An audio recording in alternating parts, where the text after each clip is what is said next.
everyone, and welcome to the Kimberly Guilfoyle Show, live on Rumble, where facts come first and where news is done right. And we begin with the big breaking news out of the FBI, where friend and Rumble colleague Dan Bongino is heading to the FBI to work as deputy director under the leadership of Kash Patel. Here's Dan making the announcement on this show earlier today. Just about me, folks. The do matters. Who's next? You know, I said last week, and a couple of media critics commented, I said, we're all going to have to take it on the chin a little bit. Now do you see what I meant? I never got in this for the money or notoriety. Listen, I enjoy making money and that I can impact people's lives and that people come out and say nice things to me as much as the next guy. But if you think that's why I got involved in this, running as a Republican in deep blue Maryland, my life of activism and my time in the Secret Service, if you think I get into the Secret Service to get rich, and you don't know me and you haven't seen the government salary scale. But I am going in this clear-eyed. Vision of President Trump, Attorney General Bondi, and Director Patel.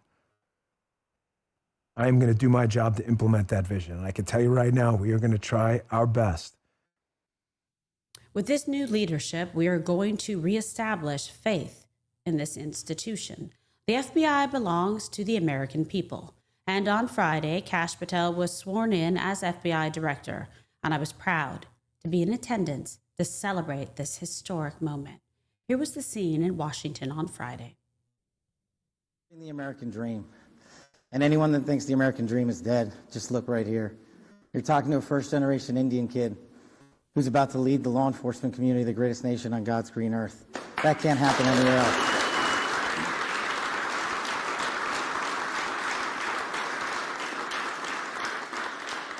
To the senators and the men and women of the United States House of Representatives, you placed an enormous trust in me, an enormous leap of faith, one that I didn't know that I could possibly earn back, but I'm going to spend every single day on this job doing so. And meanwhile, President Trump is showing nonstop strength on every single issue and making it clear that if states don't comply with federal law, there will be consequences. Watch. The NCAA has complied immediately, by the way. That's good. But I understand Maine. Is Maine here, the governor of Maine? Well, are you not going to comply with it? I'm complying with state and federal laws. We are the federal law.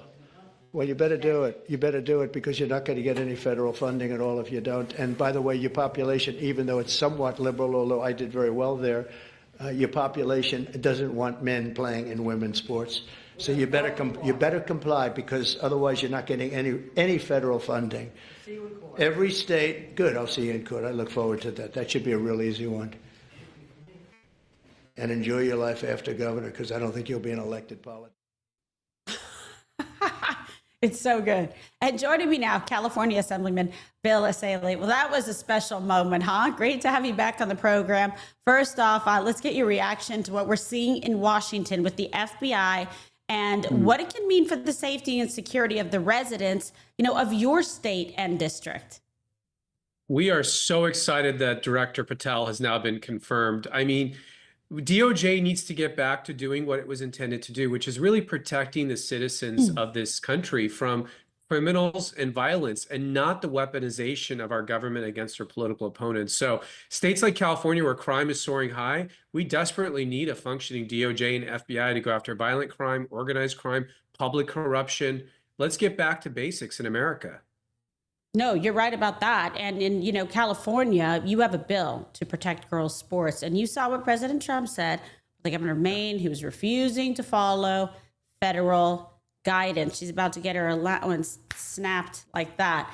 Can you explain what's been done at the federal level? And then what else could be done at the state level? Well, what President Trump has already done just in, his first few days in office has been historic. He issued an executive order defining or basically explaining that Title IX is not voluntary. It is the law.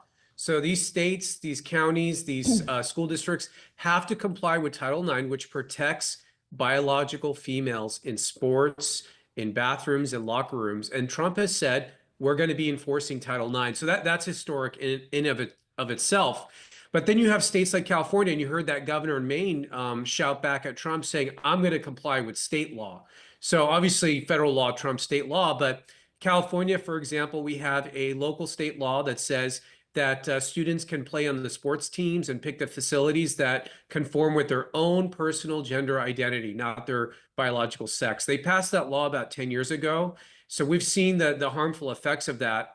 So I introduced a bill. It's very simple. It repeals that law. It goes back to the rules that we had forever when I was in school, which is if you're a boy, you play on the boys' team. If you're a girl, you play on the girls' team. It's not very complicated. Yeah. And meanwhile, Governor Newsom is requesting $40 billion in federal disaster aid following the devastating wildfires. What can you tell us about that? Yeah, so obviously these wildfire losses are going to be in the billions. It's historic. And what the real story, Kimberly, is why are the losses so high? The losses are so high because California doesn't manage its land anymore. We don't reduce the fuel loads. We don't take out the dead trees. We don't do the prescribed burns. We don't underground the power lines.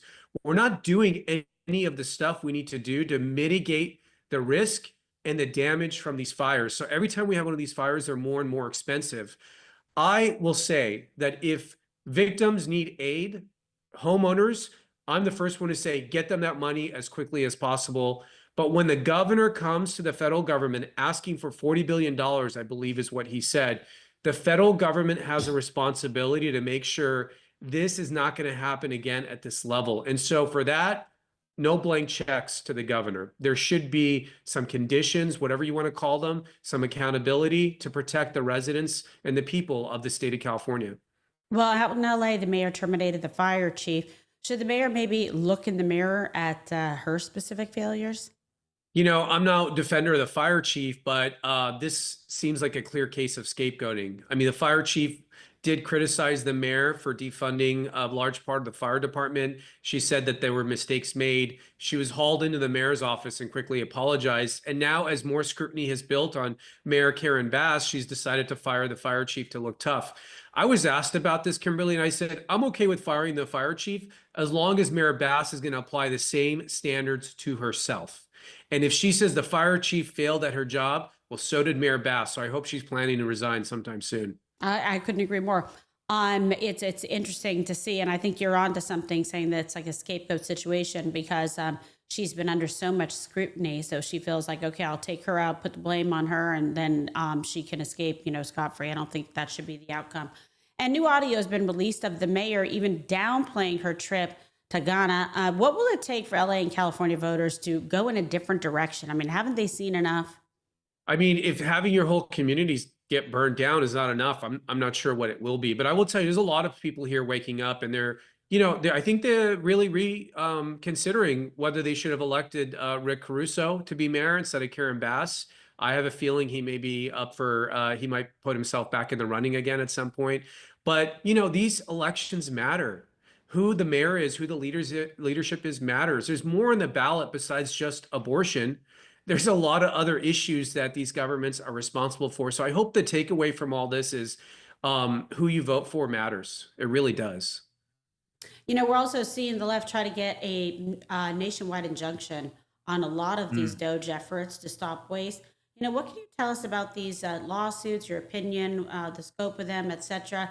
And what about the effects of these TROs being issued? It's really, when you talk about an attack on democracy, I mean, that's what's happening in our court systems right now. These leftist groups and politicians are running to liberal judges. They're judge shopping, they're forum shopping. They're finding the most liberal judge to issue a TRO or an injunction to block the president's orders. And it is a little baffling to me that one district court judge in one little area of the country can override the president of the United States. I think we need to take a look at these laws. I think Congress needs to take a look at whether a local district judge could issue a nationwide injunction. It doesn't seem right to me. So I think most of these cases, Kimberly, will be resolved favorably up on appeal or even up to the Supreme Court. But the problem is we're losing precious time while that's going on. And so I hope Congress will act. I hope Congress will act to clarify the president's authority quickly in these first 100 days. And I hope that, we get enough people confirmed in the DOJ where they can take these cases up on appeal and overturn these liberal, out of control, undemocratic judges. And you teased a possible run for Rick Caruso. So is that for mayor or governor? It's interesting. I haven't heard one way or another. I would guess he would run for mayor again. He seems to be very vested in the community of Los Angeles. He's got deep roots there. I think he really does care about bringing LA kind of back to what it used to be. So if I had to guess, I would say he'd run for mayor. Yeah. We'll see what happens with that. But yeah, it's interesting because you also see, let's touch on this, post-fire recovery, et cetera, and a little bit of a meeting of the minds and relationship maybe in a little bit better condition between Gavin, Governor Newsom, and the president. And then Gavin now saying that he won't, stop any of the efforts for the illegals in the country, in the state, for the deportation. Tell me what you think about all that. It's really weird. It's weird with Gavin because he speaks out of both sides of his mouth. So when he's meeting with the president, he's I don't speaking know his him that well. accolades. What's that? Tell me more. He's speaking with accolades and, he wants to work together. And then you come back to the legislature where I work, and he's passing bill after bill to appropriate money to sue the president, to stop his agenda. He's saying we have to stop President Trump. So he's trying to have it both ways. It's not going to work. And I think President Trump will see right through him and see who he really is. Yeah, I think he knows him, pretty well. I mean, I've been involved in that whole relationship. But we'll see what happens. I just want good things for the people of California, and they've been through so much. And so it would be nice to see, a turnaround, a recovery, a compliance with, federal law, with the president's wishes, et cetera. That will only benefit California and Gavin if he's smart about it, to be quite honest. It would, but I don't think they're going to go quietly or willingly. So, like I said, it's so important that Kash Patel got confirmed, Pam Bondi got confirmed. I understand Harmeet Dillon is going to be have her hearing this week. So it's so important that the president has his team in place, so that way they can be enforcing the federal mandates on states like California, who are going to resist compliance. Harmeet's really very talented and very hardworking, and heart's in the right place. There's a lot of sacrifice involved with all of this, believe me. And what else is on the agenda for Republicans up in Sacramento? What do you guys got your eyes on? We're so excited that we have reinforcement now in the federal government. So we're looking at ways to where we can partner with Congress, partner with the president. One thing that was announced last week was very exciting, was an investigation into the high-speed rail boondoggle here in California, where billions have been wasted and there's nothing to show for it. So I think really the theme, the message Republicans have for California is it is time for accountability. It is time to account for where the taxpayer dollars have been going. 24 billion for homelessness, nothing to show for it. Billions and billions of dollars on this train, nothing to show for it. Most money spent on education, nothing to show for it. So I think it's a time for accountability and to remind voters that it's Democrats who've run this state for the last 10, 15 years, and it's time to change direction. And that's what our message will continue to be. Well, tell us more about the rail and the bullet train. Doesn't this go back over a decade? It does. I remember when I was in law school, actually, this was on the ballot, and they sold it to the voters as it wouldn't be that expensive. It would be, under 10 billion, I think is what they said. And you would go from LA to San Francisco in about 2.5 hours. And I remember at the time thinking, that's never going to happen. But it passed under those parameters. They've totally blown through all that. They've cut the route. It's no longer going from LA to San Francisco. It's going to take 4 hours to go on the smaller route. They've said it's now going to cost about $100 billion. And so I just don't understand how they can keep moving forward with it. If this was a private company, Kimberly, they'd be sued for investment fraud because they sold. Well, that's the thing. It's so outrageous because it's such a horrific waste of money, of time, resources, all the above. And it's just like, this would, you wouldn't survive this in the private sector. You could not be like, oh, I did a good job here. No, you didn't. It's terrible. No, you would be bankrupt. That too. or in jail. One of the two. That too. That's the deal. So they are building a train. My understanding is they're going to build a train from Los Angeles to Vegas, and it's going to be privately funded. And it's like, okay, that's a train that makes sense, and let the private sector, figure that out. But this is a train, this bullet train to San Francisco. It's something nobody wants, and it's not going to be viable. So why are we pushing it unless there's people profiting off of it? There you go.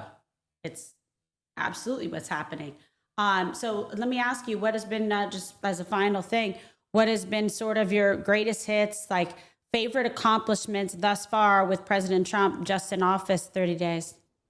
Oh, that's a really hard question. I think the biggest thing, first of all, the pardons for the January 6th defendants on day one. I represented Brandon Strzok. I can't tell you how important that was to do on day one, because the way the DOJ was weaponized against American citizens, against the president himself, it was really important to right that wrong. But it's hard to pick out one thing. I would say the most impressive thing is the cabinet the president has formed. Yeah. And his ability to get them confirmed in lightning speed. That's the most important thing. Yeah, I think it's been really amazing. And he's done the confirmations so quickly. And we have such amazing people in. Also, like my friend, the Defense Secretary, Pete Hegseth, as well. Assemblyman And we Bill can't Essayli. forget the great ambassadors. He's Yes, there we go. We're coming up. We're coming up next. Thank you so much, Assemblyman Bill Essayli. You're always a favorite on this show, and always a pleasure to have you on. Thank you for having me. All right, be good. Thank you. And coming up, much more breaking news on President Trump's law enforcement agenda. But first, free speech is under attack, but Rumble refuses to back down. We have always believed in empowering independent voices, and now Rumble is taking it to the next level. We are excited to offer Rumble Premium, a completely ad-free experience with exclusive benefits for viewers and creators. And it's more than a subscription. It is a stand for free speech. Your voice matters. So join Rumble Premium today. For a limited time, you can get $10 off an annual plan using promo code KG10. So just visit rumble.com/premium/KG10 and claim your discount today. Again, that's rumble.com/premium/KG10. Now with Kash Patel and Dan Bongino anchoring the leadership at the FBI, we have an opportunity to reorient the Bureau back to its true mission of protecting the American people and protecting the safety and security of Americans in cities and towns across this beautiful country. And just last week, President Trump also announced Alice Marie Johnson, a woman he pardoned during his first term as the first ever pardon czar. John was convicted of nonviolent drug trafficking in Memphis, Tennessee, and after serving 21 years, her life sentence was commuted by President Trump. The pardon czar will be responsible for making recommendations about who should be granted clemency. Really exciting position. She's a great lady. If you ever get the opportunity to meet her or speak with her. And joining me now, National Director of Right on Crime and Executive Director of Safe Streets and Second Chances, John Koufos. Thank you so much for being on the show. Good to be with you. Good to be with you. All right. So first off, I'd love to get your reaction to Kash Patel being sworn in at the FBI. And then, of course, now Dan Bongino being named Deputy Director, and kind of explain a little bit what the significance is to you and relevance to your work. Sure. So I think Kash Patel is a fantastic pick, right? And I think aside from everything he's going to do with trying to restore integrity to parts of the FBI, I like it because, look, as a person who tried many cases as a defense lawyer, gang organized crime cases, the fact that Kash Patel started out as a defense lawyer, I think, gives him a much better perspective. He's actually been a jury trial on a jury trial attorney, on the defense side. And he understands how cases are built and put against people. And of course, what he went through personally. And I think that someone like him is going to be able to get the FBI back to its core mission of candidly prosecuting people like I used to defend, right? Organized crime, drug cartels, terrorists, etc., and maybe not focus so much on school boards and these other sort of collateral issues that I think have cheapened a lot of the FBI's core mission. With respect to Dan, I mean, I think, Dan is, as many people call him, a cop's cop. I have many friends in federal law enforcement and, have over the years. And everybody thinks he's a great choice. I think everybody I've spoken to I think the beauty of him is he's worked a beat, he's worked protective details, and he's a real deep thinker on these issues. And I think that there is some pushback, of course, because typically the deputy director of the FBI is a career agent. In this case, that's not going to be the case. So it'll be interesting to see how the rank and file reacts to it. But I think overall they're going to be very pleased with Director Patel and Deputy Director Dan Bongino. Yeah, he's fantastic. It really is a phenomenal team. I'm very good friends with both of them, and I really know, the measure of both men and their character, their work ethic, their integrity, their love and patriotism for country. Because as you know, it's a big sacrifice to serve, and it affects families and all of the above. But there has been some resistance to change at the FBI from the so-called establishment, right? Cash has been attacked relentlessly, unfairly, from every angle. And why do you think that is? And, what do you think they're just so resistant to? Yeah, well, I think that, Kash Patel came in with a mandate, right? He was very, very clear about what he was going to do, which was to restore transparency. And I think that, if we know anything about sophisticated criminal investigations, that sometimes, right, not everything should come to light. Or people don't want things coming to light. And I think Kash is willing to bring it all to light. And I think that really comes from his time as a defense lawyer on these subjects. He knows the kind of things are going to be hidden. I mean, but think about this. We're going back many generations on things that the public wants to know about. Think of the old Whitey Bulger case, right? Whitey Bulger, if you remember him, he was the organized crime leader from Southie in Boston, right, who was essentially an FBI informant. The FBI covered up that he was killing people left and right. And we didn't find out until the main FBI agent in charge of him, Connolly, got jammed up. And then you found out that everybody knew or was in on it.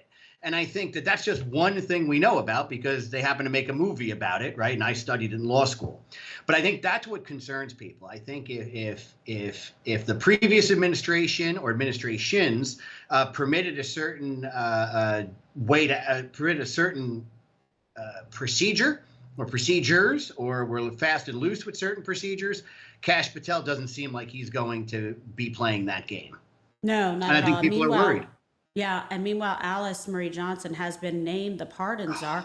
What can you tell us, and how does it tie into your own work?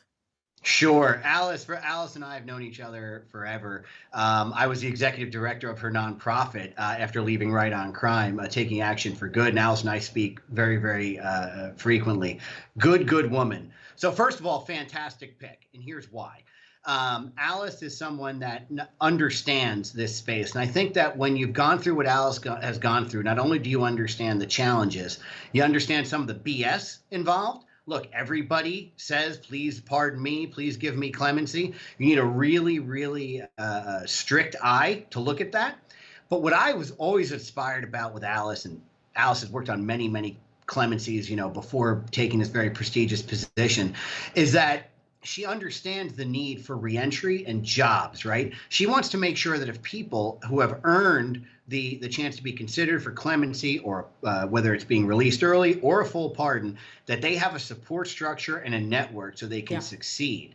And no pardon board, governors aren't talking about this when they're thinking about clemency. So in my work, a big part of my work is building second chance hiring systems for people with criminal records around the country. I do it with governors around the country, and I did it in the first Trump administration, and I'll continue to do it now.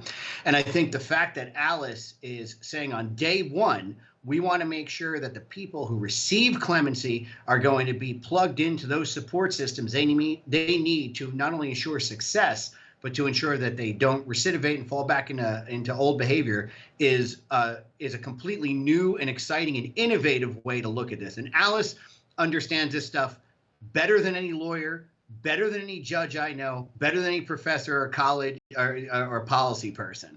So Alice, there is no better pick in America than Alice Johnson for this.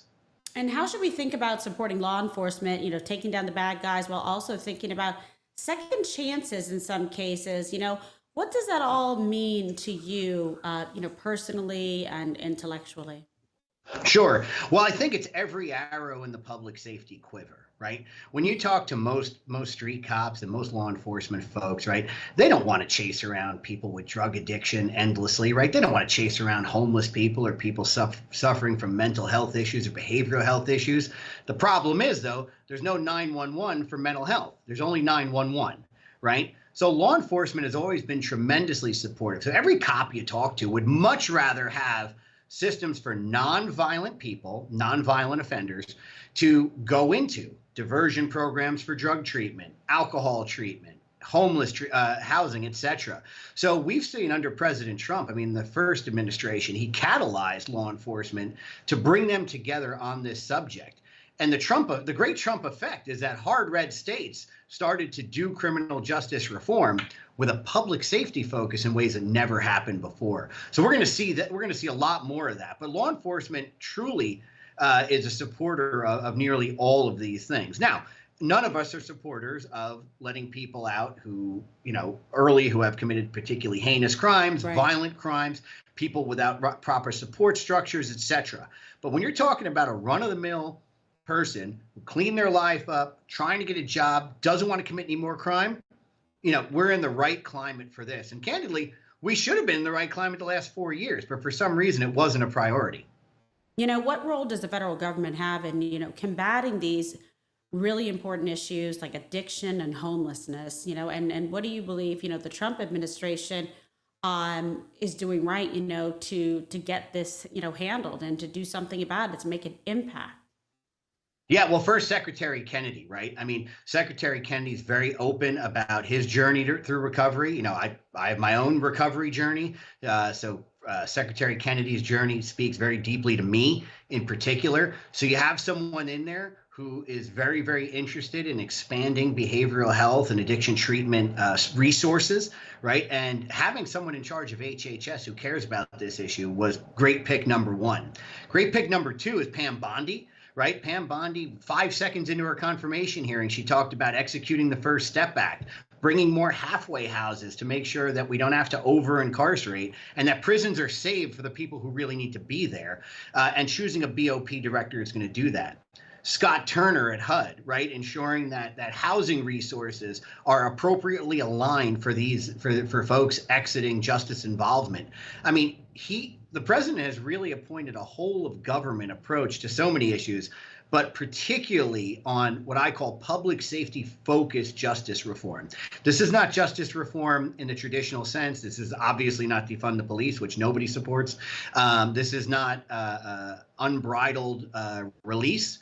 This is appropriate release to appropriate services in the right cases. And we find that law enforcement are some of our greatest champions of this. Yes. And why is there such pushback from some, big cities? Why don't they want to be willing partners with the Trump administration, or do you believe that could change? Well, I think if it changes, it's going to change because of the power of the purse, right? And I think as the federal government refuses to fund places that enact certain programs and do certain things, that's what's going to get them to change. Why they haven't changed before is I think sometimes it's easier to take a political stand than it is to do what makes sense, right? You're not going to lose any voters in certain blue cities to say, I disagreed with Trump on everything from immigration to crime to Trump could have the cure for cancer, and some of these folks will still disagree with him on whether or not it's an actual cure, right? So I think most of it's political, and the sad thing is that the fallout in these places are people that never had a voice in the first place. And I think that is one of the main reasons we've seen our cities and urban communities take a dive toward the Republican Party and dive toward Trump in this last election. I mean, in my home state of New Jersey, he overperformed everywhere, including Passaic County. And if your viewers don't know Passaic County, it's Patterson, one of the most urban, diverse, Hispanic, Muslim communities in all of America, dove about 9 points towards Trump. And I think that's because people are fed up with what's going on in some of these communities. Now, in fairness, New Jersey is doing much better on crime than almost every other state, right? They really are. But I use New Jersey as an example because I know it best. Yeah, exactly. And how could all this tie into the new leadership at the FBI and the priorities and focus of the new, organization? Yeah, well, what I think what we're going to see happen, Director Patel has already sent field agents into a series of field offices, meaning field agents out of D.C. into Huntsville, Alabama, and other places. And I think what he's signaling is that if crime is not handled in particular places, our field officers are going to get involved. At least that's what I'm hearing, and that's what seems to be happening. So if we have places, and fortunately we don't see this in my home state of New Jersey as much, but we've seen this in New York City, we've seen this in San Francisco, we've seen it in other cities where there is a refusal to enforce the laws on the books. I think we're going to see federal agents stepping in and start taking those cases, what the state may not want to do because of the city politics or the state politics, and these people are going to get stuck with federal time and federal charges instead of state charges. I think that's where we're going here, because public safety is non-negotiable. And I'm very happy for that. Sometimes people say, John, you were a defense lawyer, you work in justice reform, you have your own story, right? Why do you care so much about what law enforcement is doing? It's because good public safety is the foundation of everything we try to do. We can't build jobs. We can't build prosperity. We can't build programs for people who deserve it. We can't build Alice Johnson's or myself without good public safety first. So it all begins with that. Yeah, that was certainly the approach of the president of El Salvador, Nayib Bukele, because he said, listen, we can't prosper as a country economically or otherwise, or establish any infrastructure if we have such a massive issue with public safety and with the gangs. And so, essentially classified them all as like domestic terrorists. He put those maximum security prisons and put all the gang members in there. Okay. It was interesting. And then their economy shot up, and it was like a 93% reduction, in crime. And these are some pretty bad people. He's also agreed to take some U.S. Prisoners over there as well. But it's just, if you don't have public safety, you don't have anything. We've seen it in so many of these cities, like, New York, metropolitan, blue states, blue cities, where it's just been lawlessness. But there's already been a huge increase for the better, and a really noticeable results in New York, believe it or not, since President Trump came into office. So it's very interesting. Yeah, it is, right? And I think that, this is sort of an intangible, but I do wonder if law enforcement morale is up, and it might be, right? I think that people feel that they can do their job again in a lot of ways. And I also think that people understand that the behaviors of before are not going to be tolerated. Now, look, do we need a system here like El Salvador? Absolutely not, right? We don't have the same problems El Salvador had.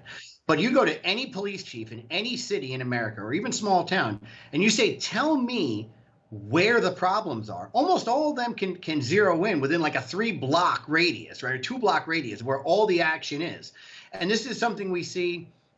Think of like the healthcare system. If I were to tell you all the sickest people are in this area and have that ailment, we would deploy doctors there to fix it in a minute, right? And I think that's the sort of targeted law enforcement we're going to see. And I think Director Patel is going to make sure that if the cities don't do that, the FBI is prepared to step in and do that, because now they're refocused on crime fighting as a primary function.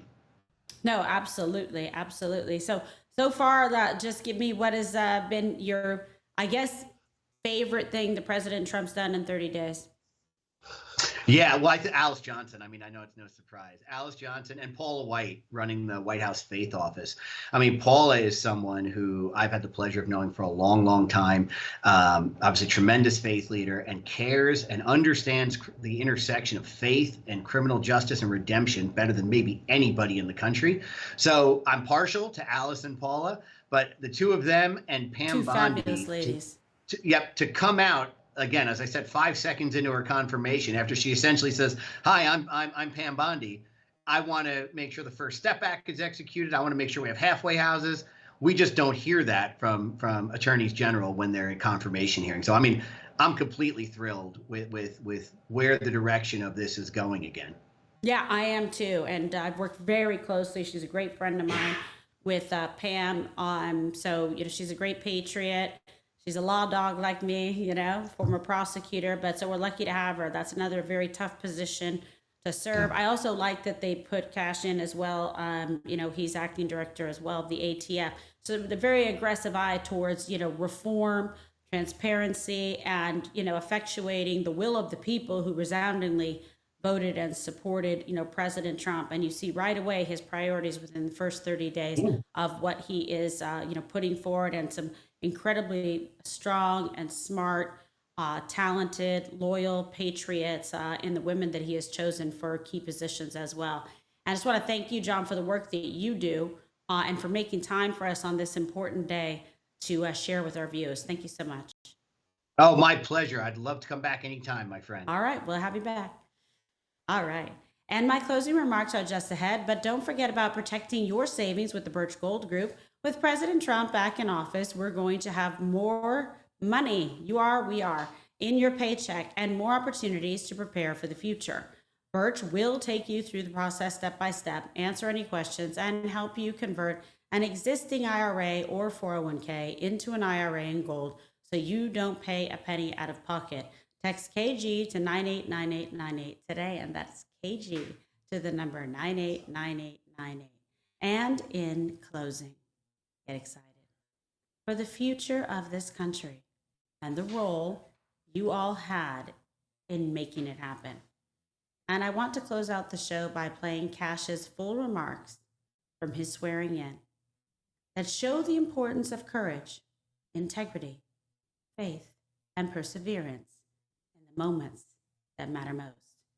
Because history belongs to the dreamers and to the doers, not the doubters. Thank you so much for joining us today. Please be sure to download the Rumble app, subscribe to my channel, turn on notifications, like and share, and tell all of your friends so they know exactly where to find us. And please also be sure to follow me across all platforms: X, Truth Social, Facebook, Instagram, and TikTok. Stay tuned to Rumble for all the latest breaking news coverage. And don't miss Don Jr.'s Big Show at 6 p.m. Eastern. I hope you have a great rest of the day, and I'm looking forward to talking to you again very soon. God bless. We were just with President Trump, and I just want to thank him. I know he's not here in the room right now, but what a ride we have been on, what a courageous warrior and leader he has been, and the faith and trust he has put in me to lead the FBI is the greatest honor that I'll ever have in my life. And to General Bondi, that sounds pretty freaking cool. Pam, you're my sister, you're my mentor, you're my friend, you're my boss, and the confidence you have placed in me, I will never violate that trust. The men and women of the FBI will be led under your leadership through one standard, the Constitution. So thank you for entrusting me, Pam.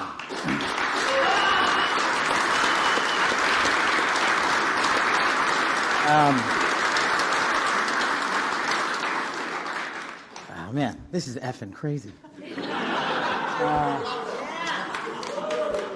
So obviously you don't get here alone. You know, I'm here because of God. I'm here because of my family, and I'm here because of my friends, and you're literally in this room because you made it happen. My sister, Nisha, and my nephew, Aryan, flew in from London just to be here. My beautiful girlfriend, Alexis, is here. Yes, I agree. My aunts and uncles are here. They've come from all over the country. I am living the American dream. And anyone that thinks the American dream is dead, just look right here. You're talking to a first-generation Indian kid who's about to lead the law enforcement community, the greatest nation on God's green earth. That can't happen anywhere else.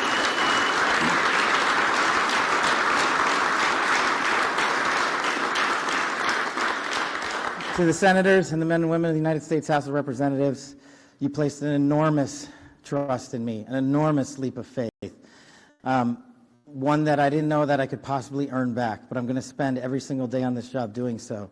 The fact that you placed the confidence you did in me has inspired me to reach new heights at this job. I promise you the following: there will be accountability within the FBI and outside of the FBI, and we will do it through rigorous constitutional oversight starting this weekend. Yeah.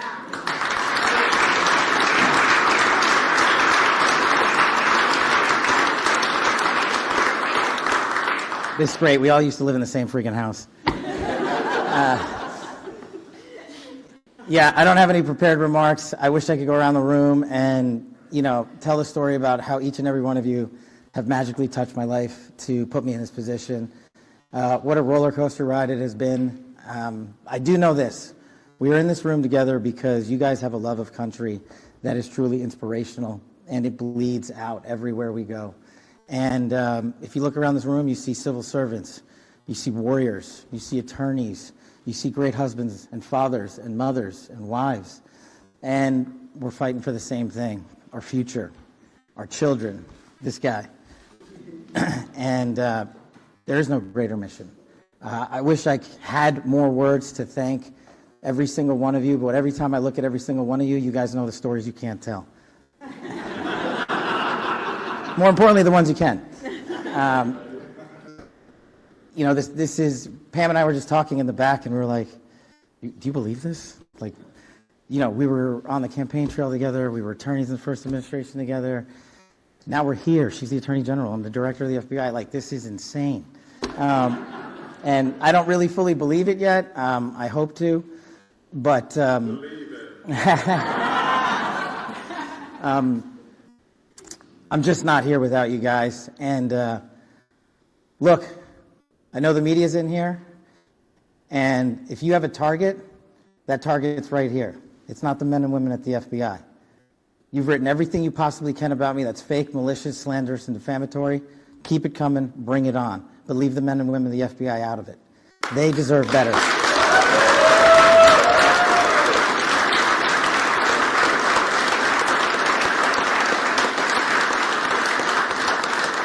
And for those of you who think that there's going to be a two-tier system of justice, not with Attorney General Bondi. There's a singular system of justice for all Americans, and there will be accountability. And the reason that this mission is so important is simply the following. 100,000 people last year raped. 100,000 people died of CCP fentanyl overdose and heroin. 17,000 homicides. Violent crime is out of control. We cannot have a United States of America where that is acceptable, where someone dies every 30 minutes, where someone ODs every 7, where someone's raped every 6. That cannot be allowed to continue, and it will not be allowed to continue. Our national security mission is equally as important. Anyone that wishes to do harm to our way of life and our citizens here or abroad will face the full wrath of the Department of Justice and the Federal Bureau of Investigation. And if you seek to hide in any corner of this country or any corner of this planet, we will put on the world's largest manhunt, and we will find you, and we will decide your end state, not you. We will uphold the Constitution. We will uphold ourselves to the Constitution. The men and women at the FBI, I have your back because you have the backs of the American people. You will be held to the same high standard. Any deviation from that standard will not be tolerated at this Federal Bureau of Investigation. The men and women at the FBI who make us safe deserve better, and they are going to get it with our leadership and your support. God bless America, and God bless every one of you. I love this country.